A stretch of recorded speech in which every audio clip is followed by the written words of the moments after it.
Welcome back to another Kerbal Space Program episode, and today we're going to be launching an OSS to the Mun and then sending an Apollo-style mission behind it to do some science. We're going to rendezvous with the station, send a lander down, collect some science, and then bring back most of the crew. Now, we want to go into the mission tab and look for a mission about building an OSS around Mun. That's important because those missions pay out a lot. The advance fee is usually around 60,000. And this particular one pays out 174, which will actually cover the cost of both rockets we will be sending, or close enough to it. Now we have that mission, you should have that mission that you need to rendezvous and dock 2 vessels around Mun, which is more or less why we're doing this, but we also need to get a little bit more science so we can actually get the last 2 things we need so we can do our Duna trip. So I'm just going to set up a service bay and throw a probe core in here. I actually change this in a second. I take these batteries out and I just slap a fly-by-wire unit in there. That way it has the full SAS control. And we're going to send Bob inside that science bay on this mission. The reason we have a scientist with us and we have these experiments is because the science units, they can actually generate science over time. You can exploit this really easily. I'm personally not a huge fan of it, but if you want to just try to max the tech tree out so you can do more fun missions once you get the hang of the game, you can just put one of these up in orbit or orbit around the Mun and do some science and fill it up with data, and then just time warp until it's full, transmit the data back, and just repeat that until you have enough science points to actually clear the tech tree. Keep in mind that does take a lot of electric charge, so you're going to want to add extra solar panels and a lot of extra battery pack to these, and make sure when you do the transmission, you're facing the sun so it can regenerate as you transmit, because they max out at 750 units of science, and it takes a lot of electric charge to send all of that. If you play like me, I use them to get, like 40, 50 science at a time. I've forgotten about them in the past before. And then, you get a couple hundred out of it.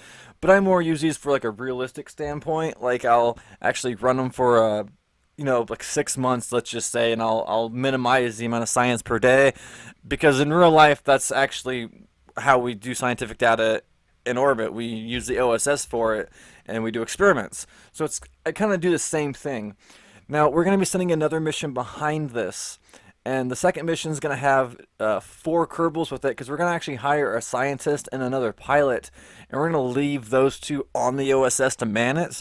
We're also going to leave the lander we're sending over there on the OSS, and later I want to send a refueling station so that lander can actually go down and clear every biome from Mun and get all that data picked up. That's why I have a pilot and a scientist. That way someone can fly the ship.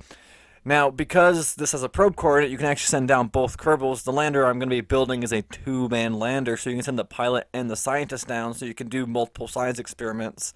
And the particular lander we use has enough delta V when it's detached from everything to actually hit almost 3 biomes and still re-rendezvous back with the station. So this is going to be kind of a bigger mission. I hope the build video kind of gives you an idea of what I'm doing here, because I'm not really talking about it, unfortunately. But I really wanted to explain what we were doing today because, again, this is a very, very long and a very big mission. In fact, a lot of it's played back at times 4 speed because the raw footage alone was over an hour and 40 minutes. So we just basically left the good parts in here. I slowed down the spots that I wanted to kind of show you, and everything else in this mission is what we've covered in the last 5 episodes that I've released already in this series. I'm pretty much bringing all of those together to do one kind of big fun mission. That way you guys have something, to strive for. I personally like bigger missions like this, but we're going to actually do both the build videos up front. And just a disclosure, for some reason, part of this build video did not get recorded, so I throw it back in later. I added parachutes to the lander cab after I did a quick test to make sure I had good enough thrust to weight ratio, but for some reason my recording program didn't record that last like 5-ish minutes of footage, so it's not actually in the build video, but there are parachutes on there. I think that's the only thing that I really changed, to be honest with you, outside of switching the crew around, and that's about the only time you really see it. I just quickly launched the rocket to make sure it has plenty of delta V and make sure it's going to be something that even a newer player could use if they wanted to try to replicate it. And then I go ahead, revert the flight back, and then I just do the final touches and send it off. Usually the final touches get put in the build video. You guys don't see the first iteration of the ships, because I build them a couple different times just to make sure both console and PC players can use them. So I actually build them on two separate save files, if that makes sense. But as you see here, we have a real basic lander. It's that two-person command pod. It's actually fairly new to the game. It does not require DLC last time I checked, and console players do have access to it. That's why we're using it today, because we should have it unlocked if you've been following along. That will allow us to send down two different Kerbals, so we can have a scientist Kerbal with us, because scientist Kerbals actually get a little more science for doing the experiments. And then we're going to have a pilot, so the pilot can use the SAS function. Now I'm using SRBs to kind of cut the cost, but if this rocket takes a little more practice to use, if you're having any issues using it, instead of using those two SRBs, just replicate that 3 FT800 stack with the Reliant engine, that I used in the previous rocket, which is super overbuilt. Keep in mind, we actually don't even use all the fuel in the first two stages during the ascent. That's because I didn't want to leave space junk floating around. In fact, between the skipper and everything else, you can get that whole OSS into orbit without ever using the Poodle engine. But we wanted to use the Poodle engine for the last little bit of the burn, so the skipper stage will deorbit itself. And you'll actually see it here in just a second. So if you're having any issues launching the second rocket, go ahead and replicate the side boosters I did on this. I'm just showing you guys Bob in the science lab real fast. It gives you a little more delta V and a little bit more wiggle room in case your ascents aren't as accurate as they should be, or as efficient as they should be. Again, I try to overbuild these rockets if I can, just to make them a little easier if you do try to replicate them. I do encourage you, however, to go ahead and build your own designs. It does make you a lot better at this game, and I think that's the fun of this game myself, is seeing something you designed actually doing these missions. That's what I played. I like designing these things. I get a kick out of it. A lot of the other games I play, they're all games where I basically build things. It's just kind of the genre I really prefer. But as we have been for the last few videos, I'm just going to kind of speed through the basic ascent to get into orbit, because we've done this a couple of times, and getting to the Mun I'm going to do fairly quickly as well. Again, because we've done Mun missions, we've been to Minmus. I've slowed down parts of those videos to kind of walk you guys through it. So if you're going to attempt to do a mission at this scale, I'd recommend practicing that first. Now, you see this little lab jar icon on there? That will only be on there if you have the science lab unit on board, and you want to click on that rather than the normal grain tab, because that's going to send the scientific data to the actual lab itself so it can be used. Now, once I get into deep space, because I'm going to do a minor correction burn because I want to be equatorial and stuff, I'm actually going to hop out with Bob and go reset the experiments and rerun them and grab more data for the lab, just so I have plenty of data to work with. And I'm going to start doing the research, which I slow that part of the video down to kind of show you what I mean by starting research, because you have to actually activate these units before they work. You also may have noticed I put a lot of solar panels on this, just again to keep that electric charge up, because when you're doing research as well, it also does drain electric charge.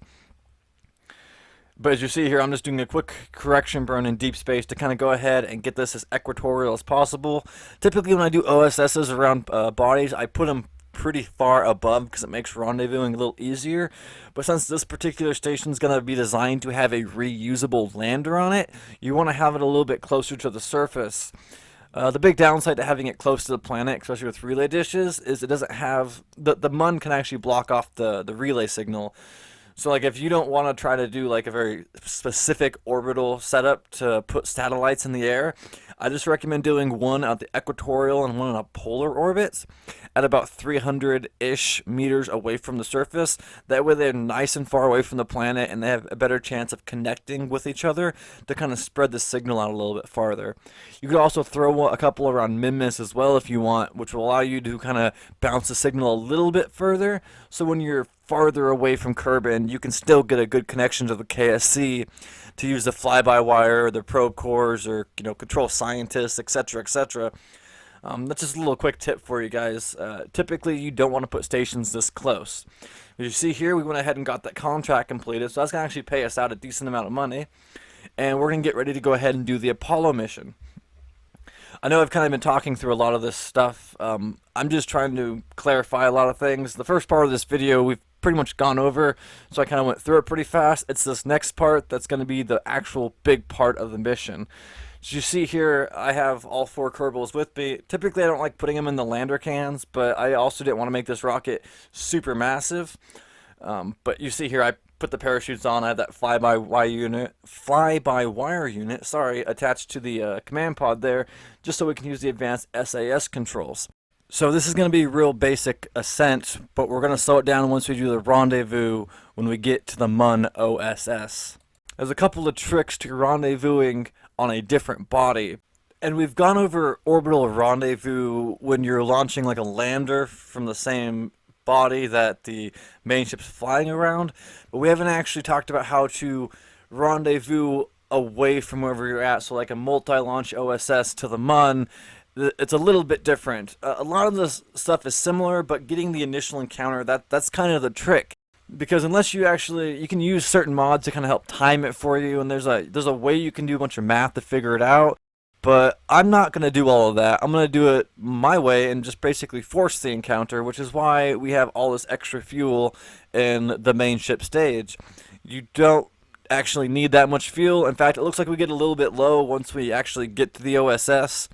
I left the tug on the OSS just in case you guys need to transfer some fuel from that, since we will be docking the main ship to the OSS before we send the lander down. Another thing I want to mention is you have to keep in mind when you first look at these in the VAB, because that lander is on the main ship, the delta V numbers are actually a little bit lower.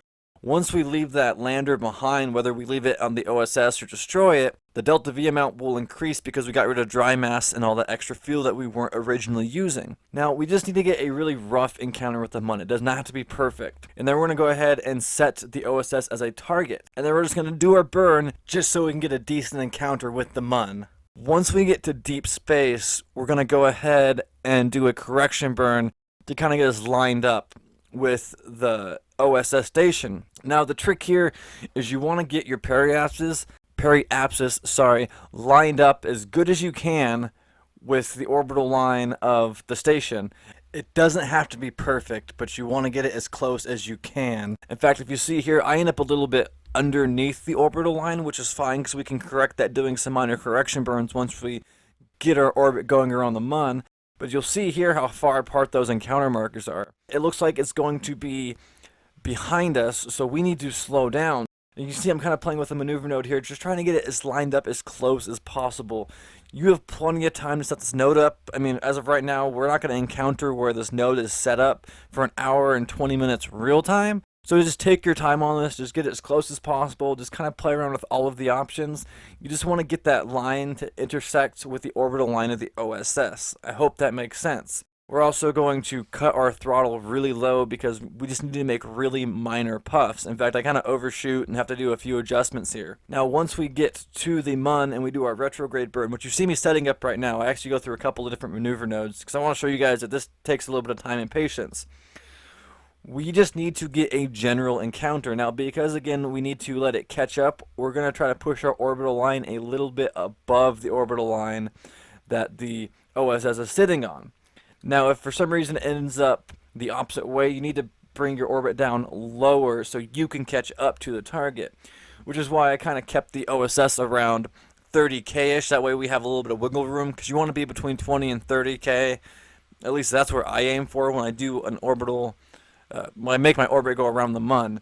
So because we allowed it to be a little bit farther from the surface, if we had to go lower, we would be able to. But you see here, I kind of had to do some adjustments, but I get a really rough encounter here. Now, once we get the rough encounter, that's what we're looking for. You can kind of see it's going to be right after where I make my burn, so we're going to have to do most of an orbit to get around. But just very small puff. You want to get this as accurate as you can. Again, I always cut my maneuver node out last minute and just do a couple of puffs until it's about where I want it to be. Usually once you get to this point, just do some prograde or retrograde adjustments with a very, very, very small puff here and there until you get it around 5-ish is where I aim for. Now, once you get to this point, you're going to want to make a maneuver node at the top of your orbit like I'm doing here and actually kind of get it a little bit closer. This is where we do the plane change. Now, because we're doing our burn at the higher part of the orbit, it's a little bit cheaper. Sorry, I forgot to put my solar panels out and I lost power, so I had to kind of go ahead and adjust this. But you want to get the first orbit and then go ahead and warp up to the higher point of your orbit to do the plane change, because again, we were a little off-centered. And then once we get to this point, we just do kind of the adjustment burn where I burn retrograde relative to the target and then towards the target. I just kind of go back and forth until my target speed is around 10-ish, because that's you want to get it as slow as you can, because when you first do the initial, even if you have like a zero point 0.1 encounter, if your relative speed's like 45 or 50 meters a second, by the time you slow down, it's going to throw it all out of whack. So using those quick little back and forth adjustment burns like I do, it uses a little more fuel, but it makes getting the encounter a lot easier.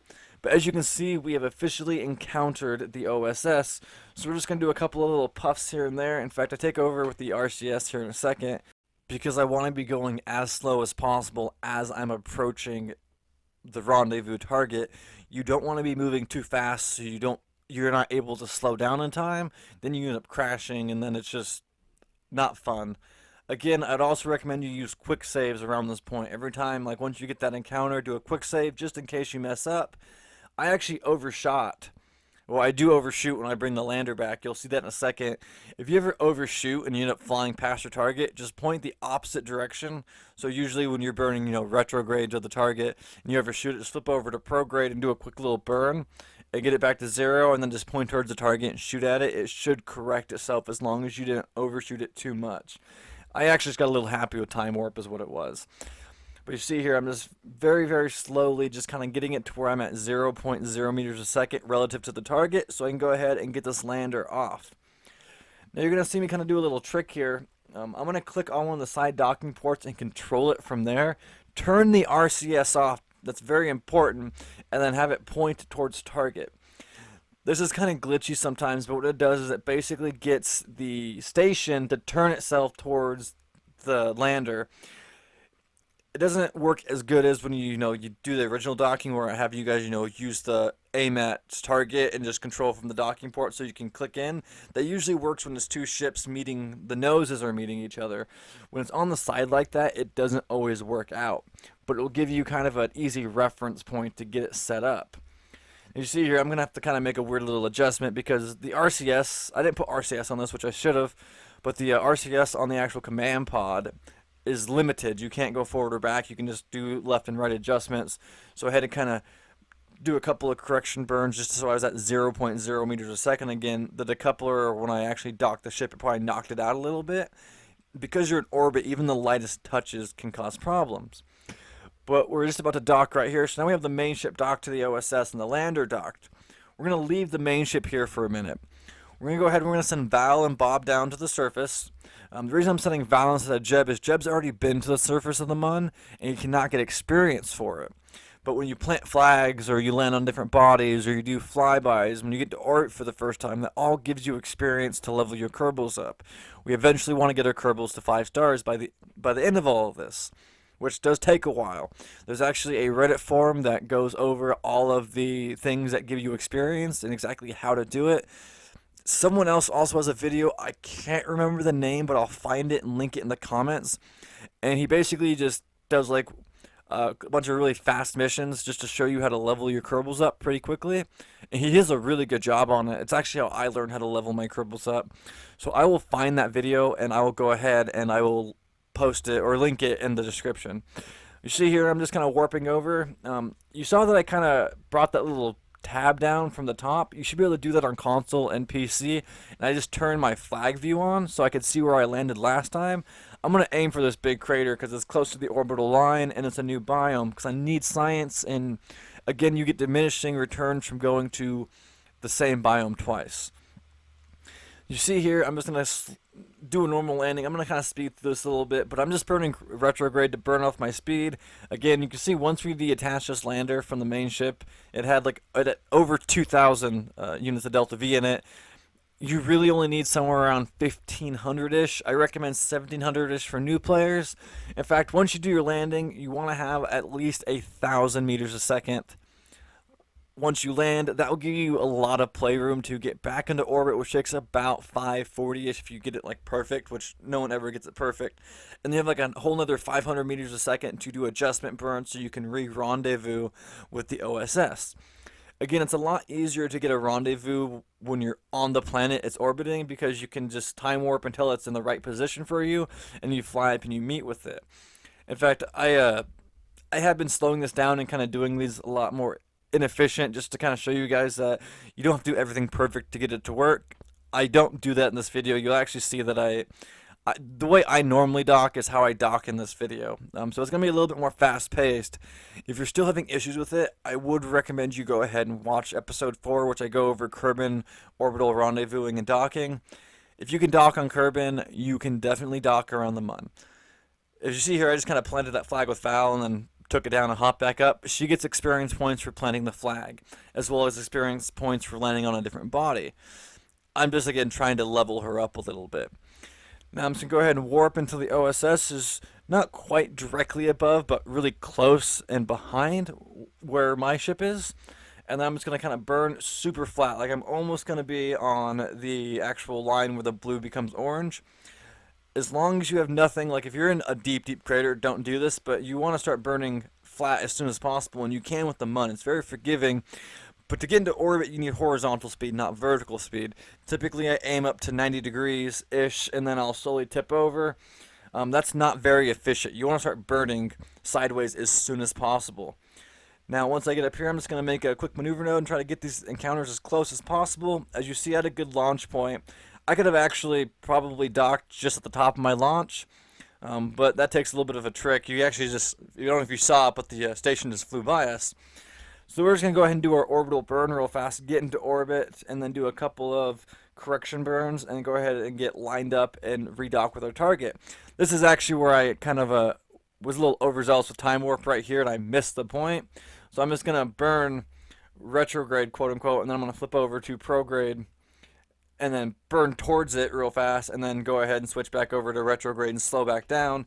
I basically just stopped my momentum and went the opposite direction. I know I went kind of fast on that part, but if you ever overshoot like that, you could usually recover it. If not, wait for another orbit to where you have another close encounter, and then just go ahead and just kind of do the 2-target retrograde. This particular lander design, again, I left a lot of fuel in it, so you have plenty of room to play with. So if you want to replicate a lander or want to practice with a lander, this is a really good lander to use.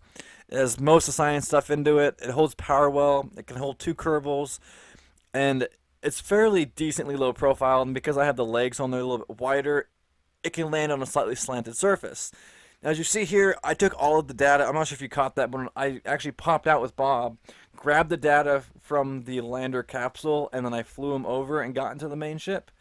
And then I went ahead and put Jeb, Val, and Bob into the main ship, and now I'm going to go ahead and just do my burn back to Kerbin.